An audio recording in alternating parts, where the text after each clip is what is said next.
সুপ্রিয় দর্শক, আপনাদের সবাইকে আমন্ত্রণ জানাচ্ছে এনটিভি নিয়মিত স্বাস্থ্য বিষয়ক আয়োজন স্বাস্থ্য প্রতিদিনে। আমি নুসরাত জাহান দীপা আজ আপনাদের সঙ্গে রয়েছি। দর্শক, বর্তমানে বাংলাদেশে মানসিক স্বাস্থ্যের অবস্থা ক্রমশ উদ্বেগজনকভাবে বৃদ্ধি পাচ্ছে। আমাদের মোট জনগোষ্ঠীর মধ্যে প্রায় 2 কোটিরও বেশি মানুষ কোনো না কোনো ধরনের মানসিক সমস্যায় কিন্তু তারা ভুগছে। সুপ্রিয় দর্শক, আজ 10ই অক্টোবর বিশ্ব মানসিক স্বাস্থ্য দিবস। আমাদের আজকের পর্বে আমরা আলোচনা করার চেষ্টা করব যে আমাদের সমাজ ব্যবস্থায় মানসিক স্বাস্থ্যকে কেন ট্যাবু হিসেবে দেখা যাচ্ছে এবং এটিকে আসলে কিভাবে মোকাবেলা করা যায় সেই বিষয়টি কিন্তু আজ আমরা বিস্তারিতভাবে আলোচনা করার চেষ্টা করব। এবং আলোচনার জন্য আজ আমাদের সঙ্গে স্টুডিওতে উপস্থিত রয়েছেন একজন বিশেষজ্ঞ চিকিৎসক। আলোচনা শুরু করব, তবে তার আগে আমরা পরিচিত হয়ে নিচ্ছি আমাদের সেই অতিথির সঙ্গে। অধ্যাপক ডাক্তার ব্রিগেডিয়ার জেনারেল অবসরপ্রাপ্ত মোহাম্মদ আজিজুল ইসলাম 1962 সালের ফেব্রুয়ারি মাসে নেত্রকোনা জেলায় জন্মগ্রহণ করেন। তিনি 1985 সালে সিলেট মেডিকেল কলেজ থেকে MBBS ডিগ্রি অর্জন করেন। এরপর তিনি চিকিৎসা বিজ্ঞানে উচ্চতর FCPS ডিগ্রি লাভ করেন। বর্তমানে তিনি স্কয়ার হসপিটালে মনোরোগ বিদ্যা বিভাগের সিনিয়র কনসালটেন্ট হিসেবে কর্মরত। স্যার, আপনাকে স্বাগত জানাচ্ছি আমাদের আজকের অনুষ্ঠানে। ধন্যবাদ আপনাকে এবং এনটিভিকেও ধন্যবাদ। স্যার, অনুষ্ঠানের শুরুতেই আপনার কাছে জানতে চাইব যে বিশ্ব মানসিক স্বাস্থ্য দিবসে প্রতিটা দিবসের তো একটা প্রতিপাদ্য বিষয় থাকে। এই বিশ্ব মানসিক স্বাস্থ্য দিবসে এবারের প্রতিপাদ্য বিষয় কি? World federation of mental health একটা অ্যাসোসিয়েশন আছে সারা পৃথিবী জুড়ে আর কি, তারা WHO সাথে ওয়ার্ল্ড হেলথ অর্গানাইজেশনের সাথে ঠিক করে একটা প্রতিপাদ্যের বিষয়। এই প্রতিপাদ্যগুলি তৈরি করা হয় যাতে মানুষের মধ্যে সচেতনতা বৃদ্ধি পায়, সেজন্য সবার কাছে যাতে কথাটা পৌঁছে, সেই জন্য এই দিবসগুলিকে পালন করা হয়। তো এইবারে যে 10ই অক্টোবর বিশ্ব মানসিক স্বাস্থ্য দিবস পালিত হয়, তার প্রতিপাদ্য হলো access to service mental health in catastrophe and emergency, অর্থাৎ দুর্যোগ এবং ইমার্জেন্সিতে জরুরি সময়ে মানসিক স্বাস্থ্য সেবার অ্যাক্সেস থাকতে হবে, মানসিক স্বাস্থ্য সেবায় পৌঁছাতে হবে। এটা হলো মূলত কথা। আমরা সবাই কিন্তু জানি যে দুর্যোগ তো সবসময় আসছে। কিছুদিন আগে আমরা মাইলস্টোন কলেজে যে একটা অ্যাক্সিডেন্ট হলো, বা ঝড় হয়, বা আর্থকোয়েক হয়, সাইক্লোন হয়, এই সমস্ত, এমনকি রোহিঙ্গা জনগোষ্ঠী যে ভেসে আসলো, এই সমস্ত কিন্তু দুর্যোগের বিষয়। অথবা ইমার্জেন্সি কোনো একটা অ্যাক্সিডেন্ট হলো, ট্রমা হলো, এগুলিতে যাতে মানসিক স্বাস্থ্য সেবাটা নিশ্চিত হয় এবং মানুষ যাতে সেই স্বাস্থ্য সেবার কাছে যেতে পারে, সেটার জন্যই কিন্তু আজকের এই যে প্রতিপাদ্যটা ঠিক করা হয়। এই দিবসটি উপলক্ষে আজ সারাদিন আসলে আপনাদের কি কি ধরনের কর্মসূচি রয়েছে? এই দিনটার উদ্দেশ্যই হলো মানুষের মধ্যে সচেতনতা সৃষ্টি করা, লোকজনকে বলা যে ভাই মানসিক স্বাস্থ্য বিষয়টা এরকম, আপনাকে কিন্তু মানসিক স্বাস্থ্য সেবায় নেওয়া যায়, আপনি কিন্তু এইভাবে সাহায্যটা পেতে পারেন, সেই কথাগুলি মানুষের মধ্যে পৌঁছানো। আজকাল বাংলাদেশের সবচেয়ে সহজ এবং সবচেয়ে খুব ইজি গোয়িং হলো গিয়ে সোশ্যাল মিডিয়াতে কিন্তু সাইকিয়াট্রিস্টরা, সাইকোলজিস্টরা, সাইকিয়াট্রিক সোশ্যাল ওয়ার্কাররা তারা কিন্তু কাজ করছে, সচেতনতার জন্য লেখালেখি করে, আমরা পত্রপত্রিকাতে লেখালেখি করি, মিডিয়াতে কথা বললে অনেক মানুষের কাছে একসাথে পৌঁছানো সম্ভব হয়। এছাড়া যেগুলো ইনস্টিটিউট আছে, প্রতিষ্ঠান আছে, জাতীয় মানসিক স্বাস্থ্য ইনস্টিটিউট, মেডিকেল ইনস্টিটিউট, বা যে সমস্ত ইনস্টিটিউটে, কলেজে, মেডিকেল কলেজে, প্রতিষ্ঠানে মনোরোগ বিভাগ আছে, বা ইউনিভার্সিটিতে যেগুলিতে মনোবিজ্ঞান বিভাগ আছে, তারা কিন্তু এগুলির জন্য সচেতনের জন্য সভা, সেমিনার, সিম্পোজিয়াম, ওয়ার্কশপ এগুলি করে। এই আলোচনার অনুষ্ঠান কিন্তু সর্বত্র হচ্ছে। এখন আমি বলবো যে এই পরিধিটা একটু বাড়ছে, মানুষের কাছাকাছি যাওয়ার বিষয়টা আসছে।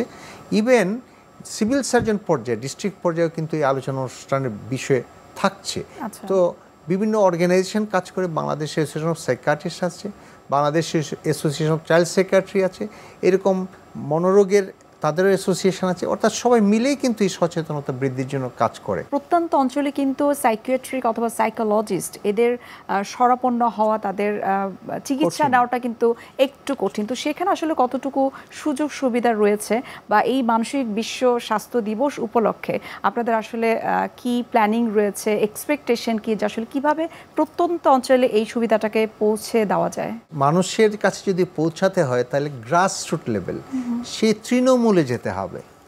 প্রাইমারি স্বাস্থ্য সেবা যেখানে দেওয়া হয় সেইখানে কিন্তু যেতে হবে, অর্থাৎ মানসিক স্বাস্থ্য সেবাটাকেও সেই প্রাইমারি লেভেলে নিয়ে যেতে হবে। সেই জন্য যেটা করা হয় বা যেটা করা আছে সেটা হলো প্রতি উপজেলায় কিছু উপজেলা চিকিৎসক আছেন যারা মেডিকেল কলেজ থেকে পাশ করে আসছেন, তারা আছেন, 2 জন বা 3 জনকে ইয়ারমার্ক করা হয় যে তারা মানসিক স্বাস্থ্য সেবার উপর ট্রেনিং করেন। সুতরাং উনি কিন্তু প্রাথমিকভাবে মানসিক স্বাস্থ্য সেবাটা দিতে পারেন। এটা হলো এখন যে এক্সিস্টিং পলিসি আছে। এছাড়া ডিস্ট্রিক্ট লেভেলে কিন্তু সব ডিস্ট্রিক্টে কিন্তু মানসিক স্বাস্থ্য বিশেষজ্ঞ নাই, এক্সেপ্ট যেমন চিকিৎসা করতে যায়।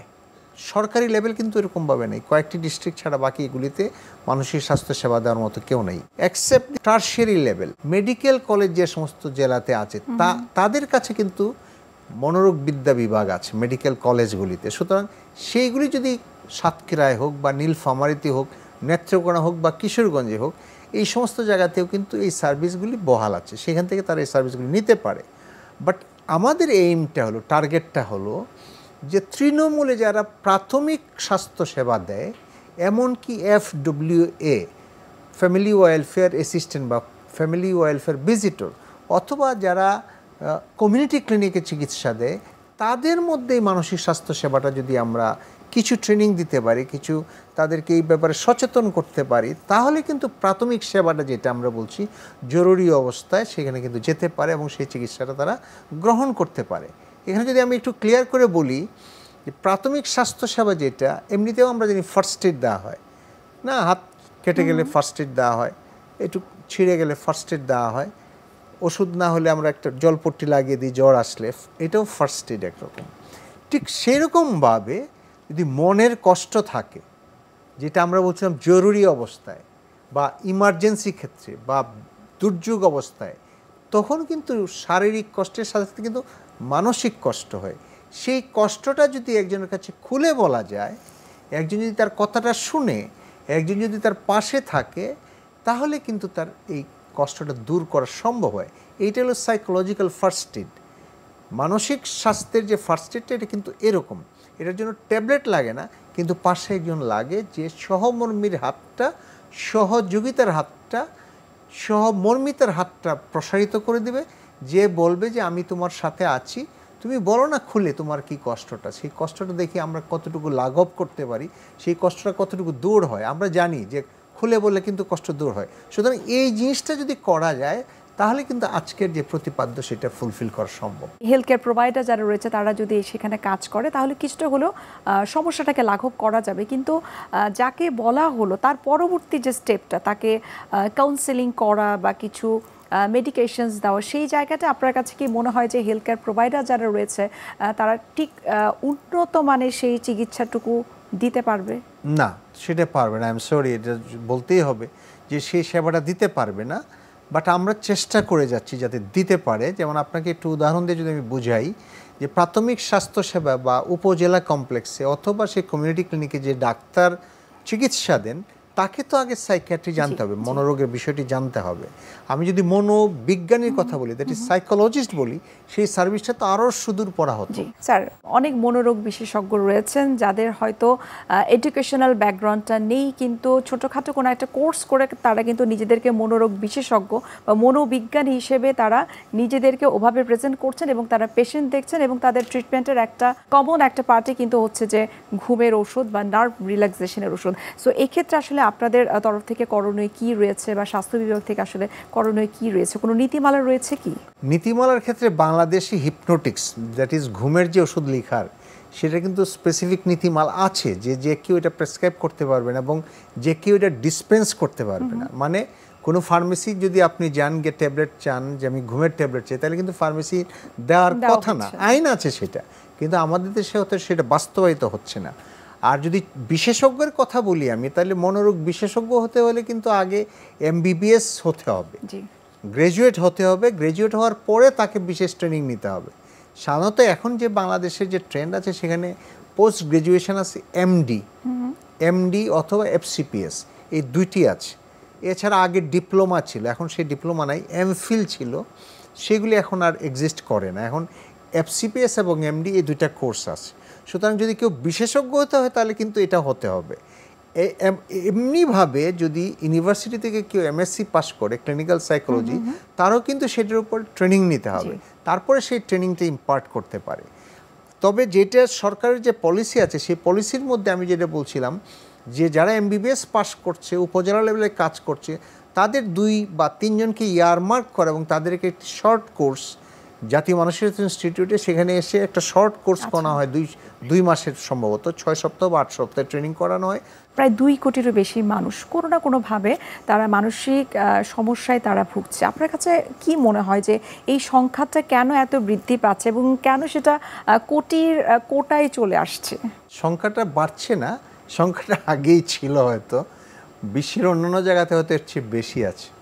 আমাদের 2 কোটি না, আরও বেশি, 3 কোটি বা তারও বেশি হবে। বিকজ আমাদের যে স্টাডি আছে সেই স্টাডিতে দেখা গেছে 18% মানুষ, অর্থাৎ 1/5 5 জনের মধ্যে 1 জন মানুষ কোনো না কোনো মানসিক রোগে ভোগেছে। সুতরাং এটা 2 কোটি না, 3 কোটি বা তারও উপরে হবে। তাহলে এত জনগোষ্ঠী মানসিক সমস্যায় ভুগছে। এটা যদি 18% হয়, করোনা পরবর্তীতে কিন্তু এটা অনেক বেশি হয়েছে এবং বিশ্বের অন্যান্য দেশেও কিন্তু এটার প্রাদুর্ভাব অনেক বেশি। ইভেন সিম্পলি যদি ডিপ্রেশনটা আমরা ধরি, বিষণ্ণতার যে রোগটি সেটা ধরি, সেটা কিন্তু 13 থেকে 30% মানুষ বিষণ্ণতায় শুধু ভোগে।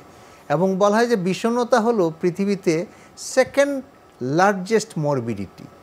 কার্ডিওভাস্কুলার ডিজিজের পরে, হার্টের রোগের পরেই ডিপ্রেশন, শুধু ডিপ্রেশন, মনোরোগ, পুরো মনোরোগ না, শুধু ডিপ্রেশনের রেট। এবং বলা হয়েছে যে 2030 সালের মধ্যে 2030 মধ্যে বিষণ্ণতার রেট হবে বিশ্বের সবচেয়ে বেশি। সুতরাং মানসিক রোগ দিন বাড়ছে। কারণ হলো সবচেয়ে বোধহয় ইম্পর্টেন্ট কারণ, মানসিক রোগের কারণ যদি আমরা বিশ্লেষণ করি, একটা জেনেটিক বিষয় আছে, বংশ পরম্পরা কিন্তু আছে। বাট এখন যেটা হচ্ছে, সমাজের যে অস্থিরতা, সমাজের যে সহিংসতা, মানুষের যে কমপ্লেক্স লাইফ, জটিল জীবন, মেকানিক্যাল জীবন, সেই জীবনে বোধহয় স্ট্রেস, মানুষের চাপটা অনেক বেশি। মানুষ কিন্তু যত চাপ পড়ছে, সেই চাপটা আমরা হজম করতে পারছি না, আমরা অ্যাবজর্ব করতে পারি না, চাপটা নিতে পারি না। আমাদের প্রতিরোধ ক্ষমতাটা, চাপের প্রতিরোধ ক্ষমতা, আমরা বলি রেজিলিয়েন্স, এই রেজিলিয়েন্সটা খুব কম, যার জন্য রোগটা কিন্তু বেশি। যে এই অস্থিরতা বা এই যে অতিরিক্ত স্ট্রেস নাও, সেটাকে আসলে কিভাবে কমানো যেতে পারে? এটা ব্যক্তি করতে পারে, পরিবার করতে পারে, সমাজ করতে পারে, রাষ্ট্র, সবাই মিলে কিন্তু এটা করতে হবে। স্ট্রেস থাকবে, জন্ম থেকে মৃত্যু পর্যন্ত স্ট্রেস থাকবে, সেটা মোকাবেলা করতে হবে। ব্যক্তি মোকাবেলা করার জন্য আমি যেটা বলেছিলাম, প্রথমেই রেজিলিয়েন্স ডেভেলপ করতে হবে, এটা প্রতিরোধ ক্ষমতাটা ডেভেলপ করতে হবে। যেমন আমরা ভালো খাবার খাই, ভিটামিন সি সমৃদ্ধ খাবার খাই, কেন? ইমিউনিটি বাড়বে, রোগ প্রতিরোধ ক্ষমতা বাড়বে। সেরকমভাবে আমরা কিন্তু জীবনকে, যদি মনকে রাঙাতে চাই, আমরা যদি মনোরোগকে প্রিভেন্ট করতে চাই, তাহলে আমার যে রেজিলিয়েন্স বাড়াতে হবে। রেজিলিয়েন্স কেমন করে বাড়াবো, প্রতিরোধ কেমন করে বাড়াবো? আমাকে বিকাশ করতে দিতে হবে।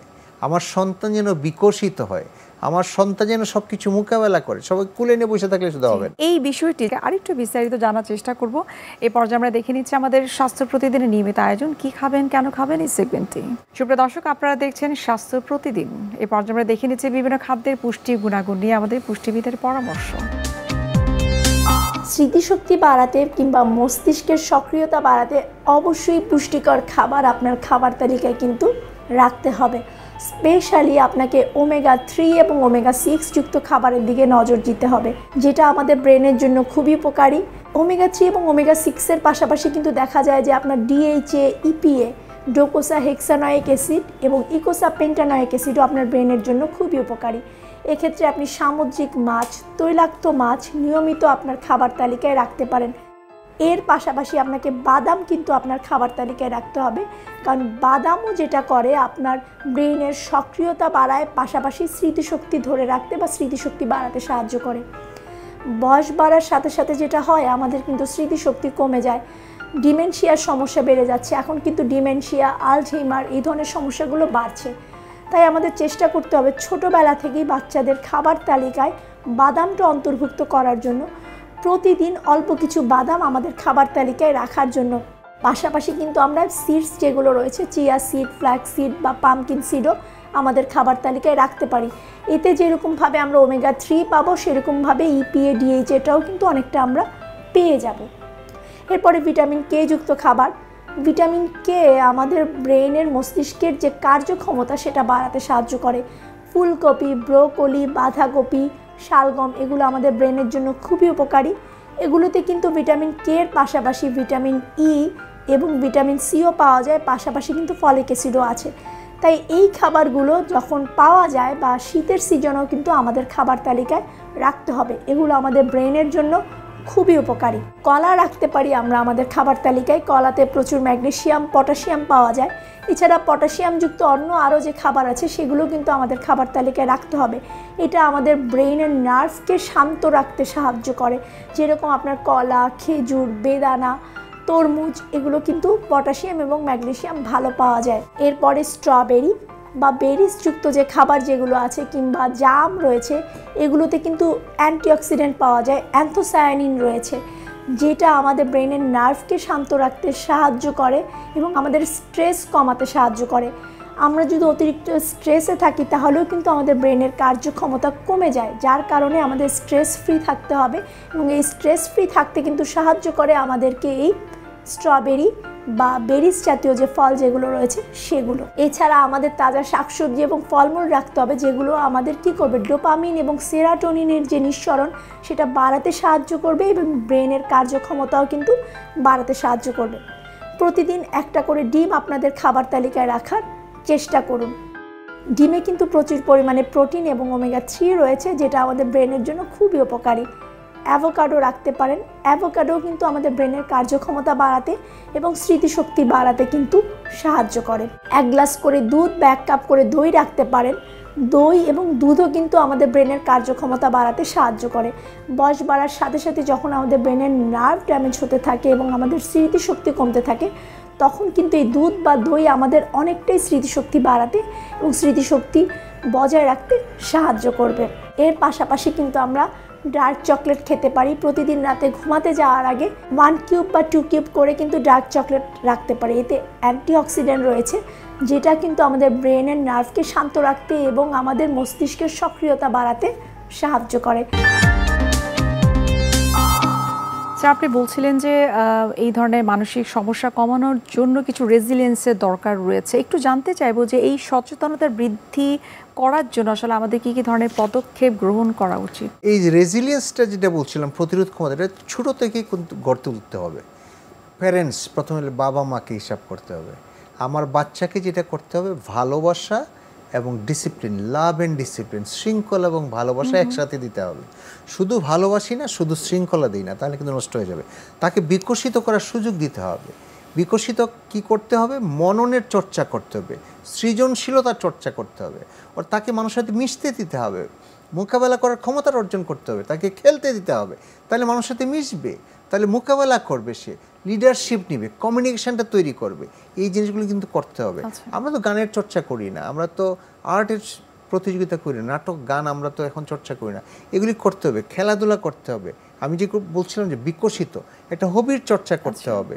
শুধু কোলে নিয়ে বসে সোশ্যালি কানেকশন বাড়াতে হবে, কমিউনিকেশনটা বাড়াতে হবে। সে communication within yourself, within others. একটু ছোট্ট করে স্যার জানতে চাইবো, ঘুম এক্ষেত্রে আসলে কতটুকু গুরুত্বপূর্ণ ভূমিকা কাজ করে? খুবই ইম্পর্টেন্ট। কেমন ঘুম হলো কি আমরা বলি sound sleep, sound mind, sound health. অতএব ঘুম যদি সঠিক না হয় তাহলে কিন্তু মাথায় ভালো কাজ করবে না, অস্থিরতা লাগবে, উদ্বিগ্নতা বাড়বে, ডিপ্রেশন বাড়বে, অ্যাটেনশন কনসেন্ট্রেশন কমে যাবে। সুতরাং ঘুম কিন্তু খুব ইম্পর্টেন্ট। ঘুমটা কিন্তু আমাদেরকে হতেই হবে এবং সাউন্ড স্লিপ হইতে হবে, সেটার ব্যবস্থা করা দরকার। আরেকটা যেটা উঠে এসেছিল কথাটা, সেটা হলো সচেতনতার জায়গাটা কিন্তু বাড়াতে হবে। মানসিক রোগ অন্য 10টা রোগের মতোই, শারীরিক রোগের মতোই, এর যেমন আছে বৈজ্ঞানিক বিশ্লেষণ, বৈজ্ঞানিক ব্যাখ্যা, তেমন বৈজ্ঞানিক চিকিৎসা। কিন্তু যেমনটা আপনি বলছিলেন যে সেটি পরিবার থেকেই শুরু করতে হবে। স্যার, আমরা অনুষ্ঠানের একেবারে শেষ পর্যায়ে চলে এসেছি। আশা করি আজ বিশ্ব মানসিক স্বাস্থ্য দিবস উপলক্ষে আপনারা যে ধরনের পদক্ষেপ গ্রহণ করার পরিকল্পনা করেছেন, যে ধরনের কর্মসূচি আপনারা পালন আজ সারাদিন করবেন, আশা করি সেই অনুযায়ী আমরা আসলে মানসিক রোগীদের সংখ্যাটা কমাতে পারবো এবং বাংলাদেশের যে মানুষ রয়েছে তাদের মানসিক স্বাস্থ্যের যে অবস্থা সেটির অনেকটাই উন্নতি হবে। আবারও ধন্যবাদ জানাচ্ছি এবং শুভকামনা এনটিভির পক্ষ থেকে। ধন্যবাদ আপনাকে এনটিভি। সুপ্রিয় দর্শক, এতক্ষণ আপনারা দেখছিলেন এনটিভি নিয়মিত স্বাস্থ্য বিষয়ক আয়োজন স্বাস্থ্য প্রতিদিন। এ পর্যায়ে আমরা দেখে নিচ্ছি আমাদের আগামী পর্বে কি থাকছে। যে আমাদের বডির অন্যান্য অঙ্গ প্রত্যঙ্গ বা যে কোনো পার্ট যদি ক্ষয় হয় সেটা কিন্তু রিপেয়ার হয় বা রিজেনারেট হয়। যেমন স্কিন বলেন, স্কিনের সাথে অ্যাটাচ আছে নখ, চুল, এগুলা হচ্ছে রিপেয়ার হয়, রিজেনারেট হয় বা কোথাও কাটলে হিলিং হয়ে যায়। কিন্তু দাঁত এমন একটা পার্ট আমাদের মুখগহ্বরের মধ্যে শরীরের ভেতরে, যেটা যখন ক্ষয় হয় সেটা কিন্তু আর রিপেয়ার হবে না। বিশ্বের যে কোনো প্রান্ত থেকে যে কোনো সময় এনটিভি জনপ্রিয় অনুষ্ঠান স্বাস্থ্য প্রতিদিন দেখতে আপনারা ভিজিট করতে পারেন আমাদের পূর্ণাঙ্গ পোর্টাল www.ntvbd.com এ।